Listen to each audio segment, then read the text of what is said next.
भन्छु। मेरो नामबाट फेक अकाउन्टहरू पनि धेरै खुलेको छ। अहिलेलाई चाहिँ राम्रै मलाई चाहिँ राम्रो लागिरहेको तर हैन राम्रो नराम्रो नगर्दिनु हैन। नराम्रो चाहिँ नगर्दिनु होला। म त अरू केही भन्दिनँ। नराम्रो केही नगर्दिनु होला। युट्युब च्यानल पनि खोल्नु भएको रहेछ मेरो नामबाट, अलिकति खुसी पनि लाग्यो। अनि नराम्रो चाहिँ केही पनि नलेखिदिनु होला, केही नगरिदिनु होला, मलाई असर पर्ने कुराहरू केही पनि नभनिदिनु होला भनेर आग्रह गर्छु सबैजनालाई। अनि मेरो पहिलो गीत आइसकेको छ, गएर हेरिदिनु होला। जस्तो लाग्छ त्यस्तै कमेन्ट गर्नु होला। म अझै पनि सुधार्ने, सिक्ने, भर्खर सुरुवात भएको छ मेरो साङ्गीतिक यात्रा। अझै धेरै सुधार्ने छु। मलाई मौका दिनु होला सबैजनाले। पछि पनि अरू गीतहरू मेरो आयो भने पनि यत्तिकै माया गरिदिराख्नु होला।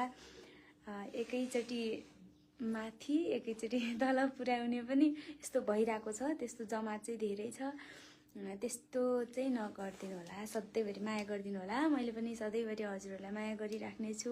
हजुरहरूले चाहेको जस्तो गरिराख्ने छु। हजुरहरूले माया गरिदिनु होला भन्छु। दादालाई धेरै धेरै धन्यवाद दिन चाहन्छु, बोजार दादालाई अनि उहाँको टिमलाई, सबैलाई धेरै धेरै धन्यवाद भन्छु। यहाँसम्म पुर्याइदिनु भयो, गीत रेकर्डिङ गराइदिनु भयो। धेरै बोल्न आउँदैन मलाई। अनि यो चाहिँ मेरो आफ्नै अफिस हो है। हामी अहिले अफिसमा छौँ हैन। अनि चाहिँ काली खबरकै